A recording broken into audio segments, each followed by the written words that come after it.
किसी समय की बात है, उत्तर भारत के एक छोटे से गांव फुलेरा में, जहां गंगा की सहायक नदियां हरे भरे खेतों को सींचती थीं, एक रंग बिरंगा जीवन बसता था। फुलेरा गांव अपनी सादगी, आपसी भाईचारे और प्राकृतिक सुंदरता के लिए जाना जाता था। गांव के चारों ओर धान और गन्ने के खेत लहराते थे और आम, नीम और पीपल के पेड़ों की छाव में लोग सुकून की सांस लेते थे। गांव के बीचों बीच एक प्राचीन शिव मंदिर था, जिसके गुंबद पर सूरज की किरणें चमकती थी। मंदिर के पास एक छोटा सा तालाब था, जहां कमल के फूल खिलते थे और बच्चे कागज की नावें तैराते थे। फुलेरा का बाजार गांव की जान था। सुबह से शाम तक वहां रौनक रहती थी। दुकानों पर मसालों की महक, ताजी सब्जियों की चमक और हस्तशिल्प की बारीक कारीगरी हर आने जाने वाले का ध्यान खींचती थी। बाजार के एक कोने में रामू चाय वाले की दुकान थी, जहां गांव वाले दिन की शुरुआत गर्मा गर्म चाय और गपशप के साथ करते थे। गांव के बाहर गंगा के किनारे एक विशाल बरगद का पेड़ था, जिसके नीचे एक फकीर रहता था। उसका नाम था बाबा सूरजदास। बाबा सूरजदास की बुद्धिमत्ता और सादगी की ख्याति दूर दूर तक फैली थी। लोग उनके पास अपनी समस्याएं लेकर आते थे।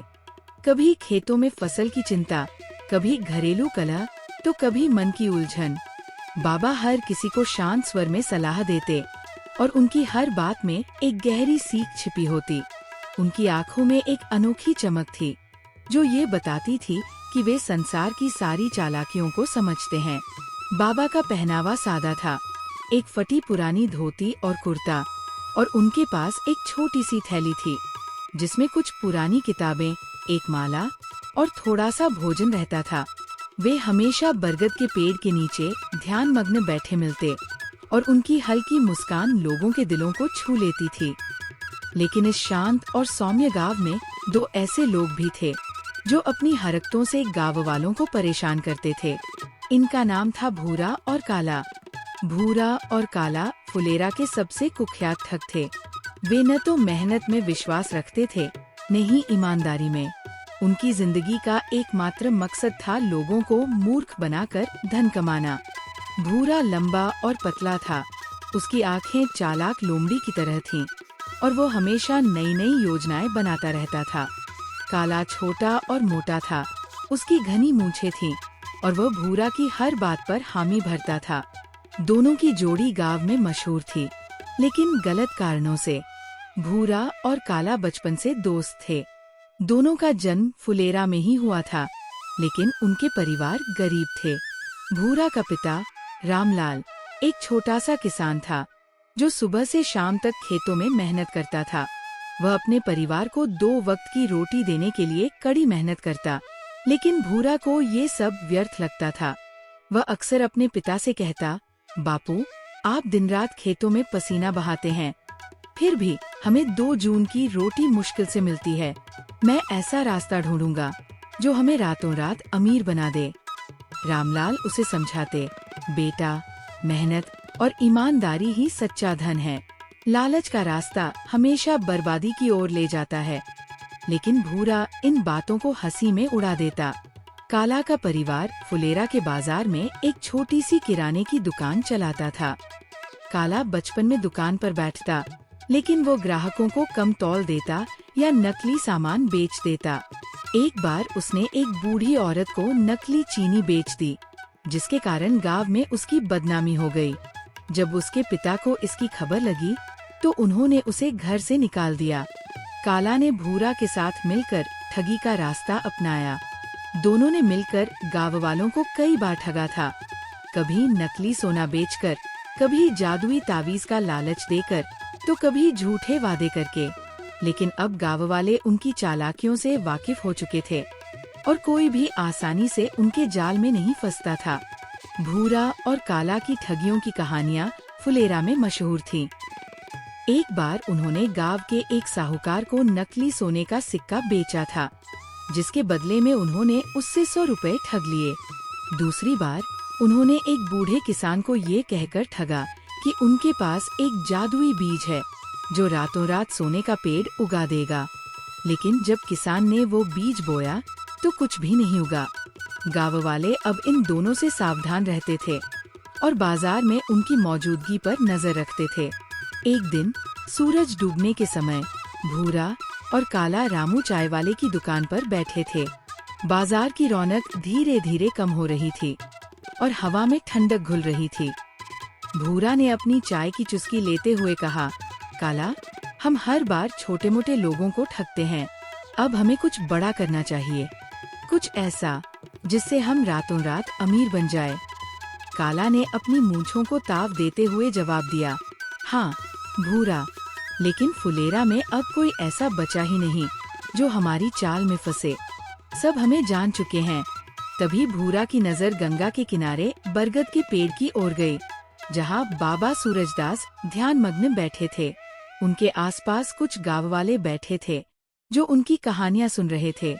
भूरा ने कुटिल मुस्कान के साथ कहा, काला, देखो वह बूढ़ा फकीर। लोग कहते हैं कि उसके पास कोई जादुई शक्ति है, शायद उसके पास कोई खजाना हो या कोई ऐसी विद्या जिसे हम हथिया सकें। काला ने हंसते हुए कहा, अरे वह तो एक साधारण सा बूढ़ा है, उसे ठगना तो बच्चों का खेल होगा। चल एक योजना बनाते हैं। दोनों ने मिलकर एक चाल रची। वे बाबा सूरजदास के पास जाएंगे और कहेंगे कि उनके पास एक प्राचीन खजाने का नक्शा है जो गंगा के किनारे एक गुप्त गुफा में छिपा है। वे बाबा को लालच देकर उस खजाने को निकालने में उनकी मदद मांगेंगे और फिर उसका सारा धन हथिया लेंगे।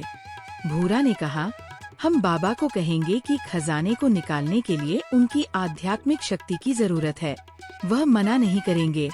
काला ने उत्साह से कहा, और जब खजाना मिलेगा तो हम उसे लेकर भाग जाएंगे। बूढ़ा फकीर हमें पकड़ भी नहीं पाएगा। दोनों ने एक पुराने फटे हुए कागज पर नकली नक्शा बनाया। उन्होंने उस पर कुछ रहस्यमय निशान और रेखाएं खींची ताकि वह प्राचीन और विश्वसनीय लगे। उनकी योजना थी कि वे बाबा को इस नक्शे के साथ गंगा के उस पार ले जाएंगे और फिर किसी तरह उन्हें चकमा देकर भाग जाएंगे। अगले दिन सुबह भूरा और काला बरगद के पेड़ के नीचे पहुँचे। बाबा सूरजदास अपनी माला जप रहे थे। उनके पास एक छोटी सी धूनी जल रही थी और हवा में अगरबत्ती की सुगंध फैल रही थी। भूरा और काला ने बड़े ही सम्मान का दिखावा करते हुए बाबा को प्रणाम किया। भूरा ने कहा, बाबा, हम दोनों गरीब भाई हैं। हमें गंगा के किनारे एक प्राचीन मंदिर के पास एक नक्शा मिला है जो एक बड़े खजाने की ओर इशारा करता है, लेकिन हमें डर है कि अगर हम अकेले गए तो कोई हमें लूट लेगा। आपकी बुद्धिमत्ता और पवित्रता की ख्याति हमने सुनी है, क्या आप हमारी मदद करेंगे? बाबा सूरजदास ने उनकी बातें ध्यान से सुनी। उनकी आंखों में एक चमक थी, मानो वे इन दोनों की चाल को पहले ही भाप चुके थे। फिर भी उन्होंने शांत स्वर में कहा, बेटा, खजाना तो संसार की माया है। ये धन तुम्हें सुख देगा या दुख, ये तुम्हारे कर्मों पर निर्भर करता है।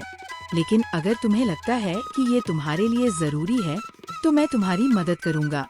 पहले मुझे वो नक्शा दिखाओ।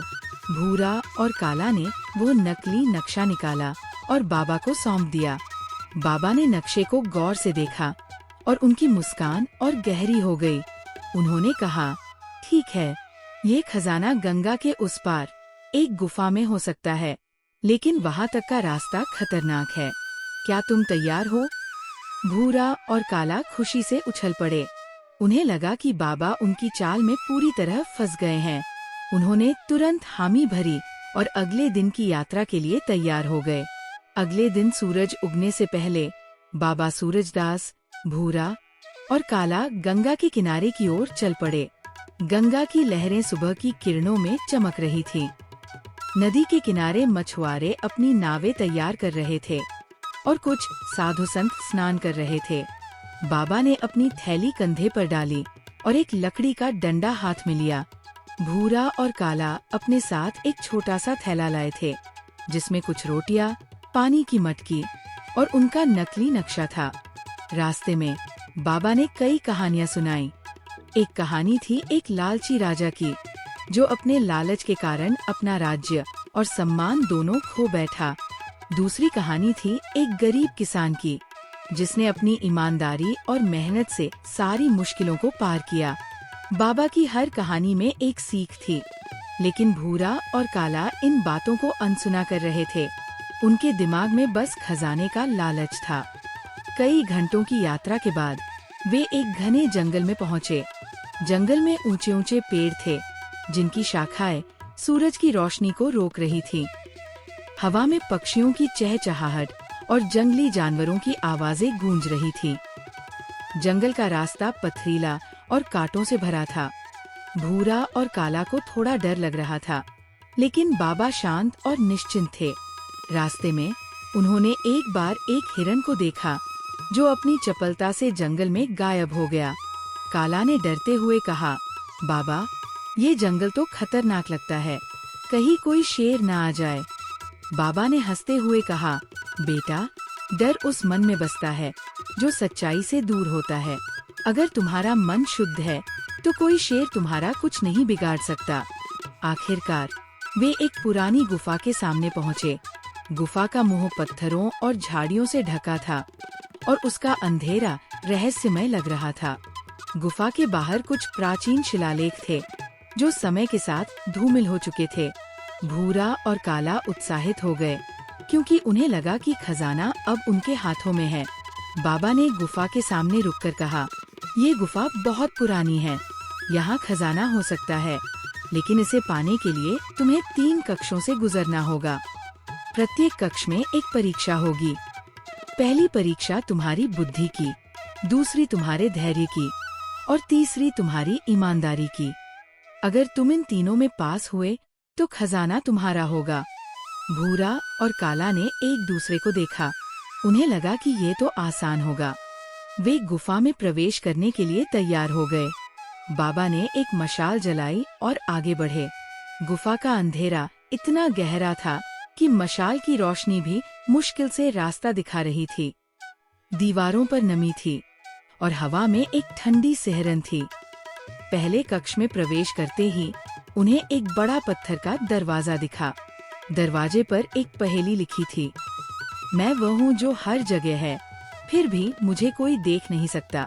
मैं बिना पंखों के उड़ता हूँ और बिना पैरों के दौड़ता हूँ। मैं हूँ तो सब कुछ है, मैं नहीं तो कुछ नहीं।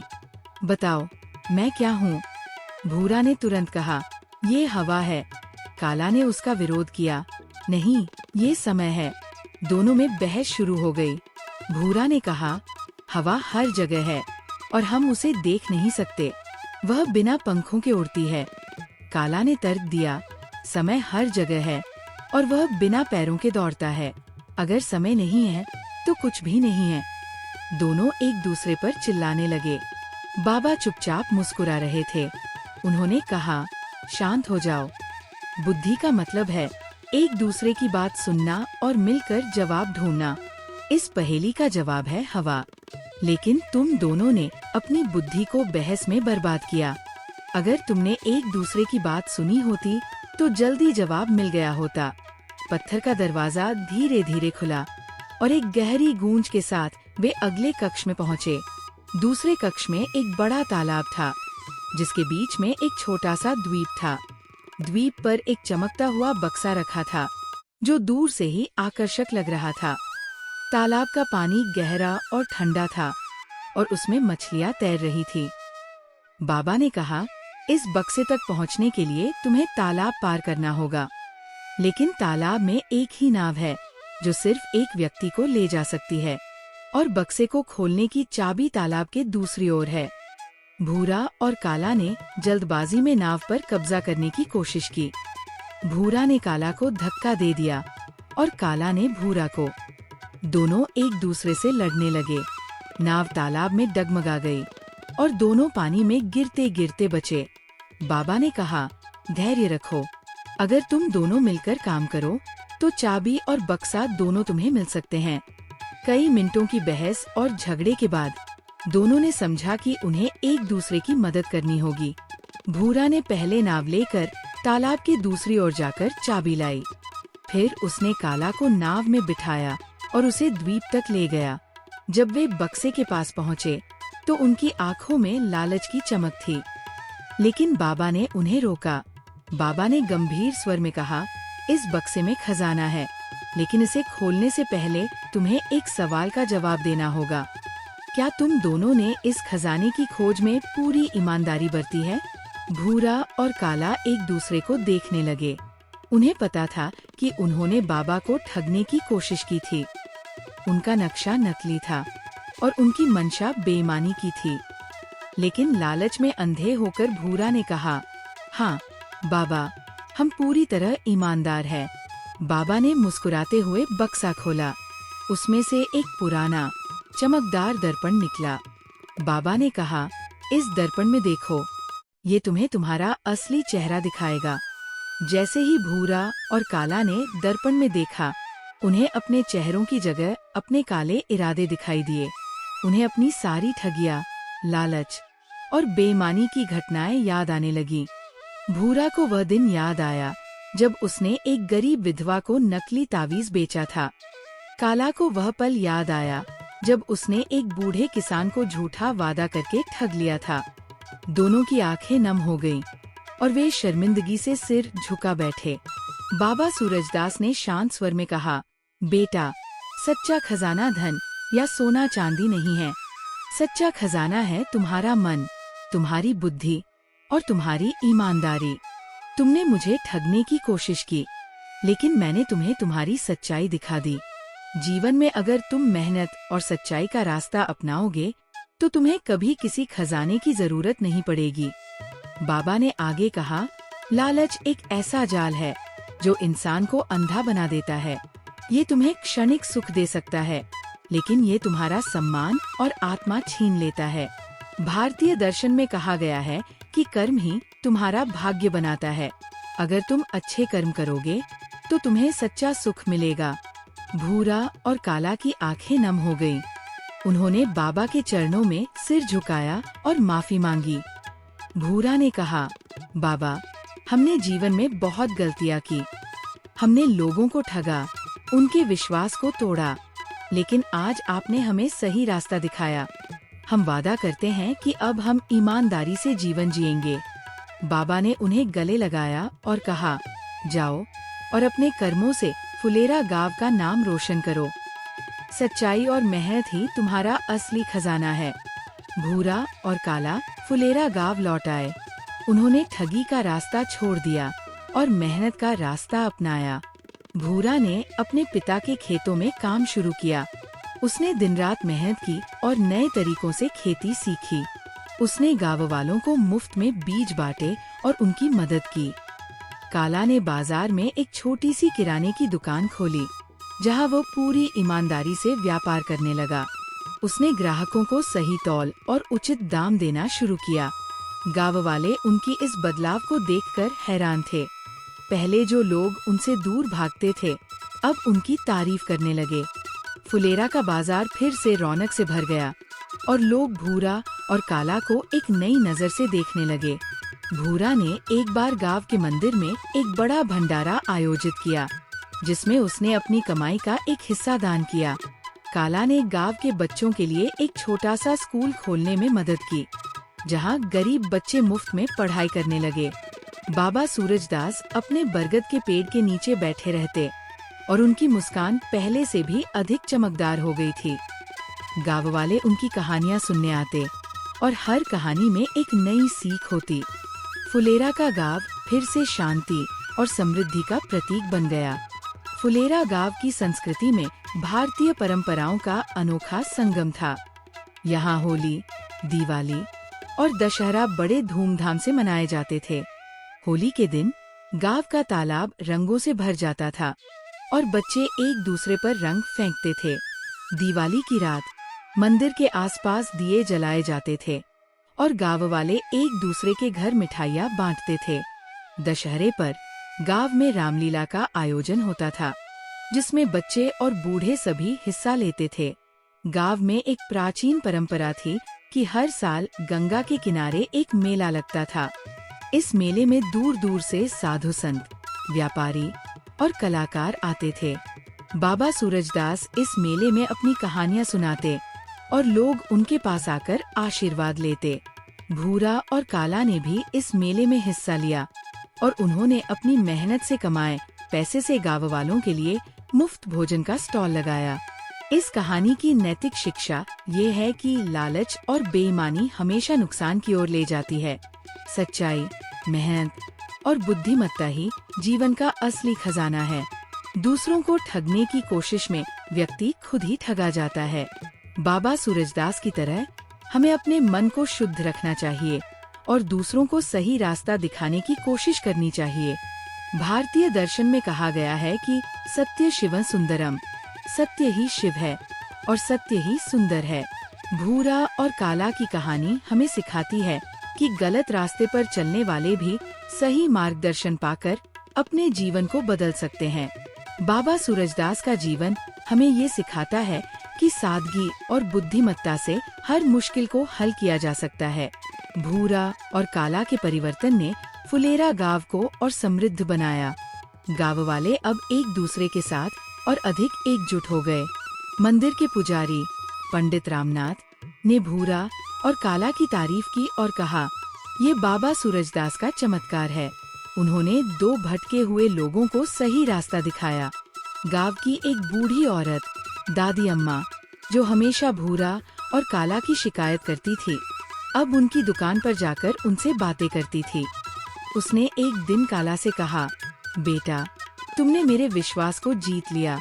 अब मैं तुम्हारी दुकान से ही सामान लूंगी। काला ने शर्मिंदगी से सिर झुकाया और कहा, दादी, मैंने आपको पहले ठगा था, अब मैं उसका प्रायश्चित कर रहा हूँ। फुलेरा के बच्चे अब भूरा को भूरा भैया कहकर बुलाते थे। वह उन्हें खेतों में ले जाकर खेती के गुर सिखाता था। उसने गांव के बच्चों को पेड़ लगाने की प्रेरणा दी और गंगा के किनारे एक छोटा सा बगीचा बनाया गया, जो भूरा का बगीचा कहलाने लगा। बाबा सूरजदास का जीवन एक जीता जागता उदाहरण था कि सादगी और बुद्धिमत्ता से बड़ा कोई धन नहीं है। वे अक्सर कहते थे, जीवन एक नदी है, अगर तुम उसका प्रवाह समझ लोगे तो तुम्हें किनारा मिल जाएगा, लेकिन अगर तुम लालच के भंवर में फंस गए तो तुम डूब जाओगे। बाबा की शिक्षाएं भारतीय दर्शन से प्रेरित थी।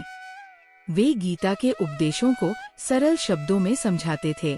एक बार उन्होंने गांव वालों से कहा, कर्म करो, फल की चिंता मत करो।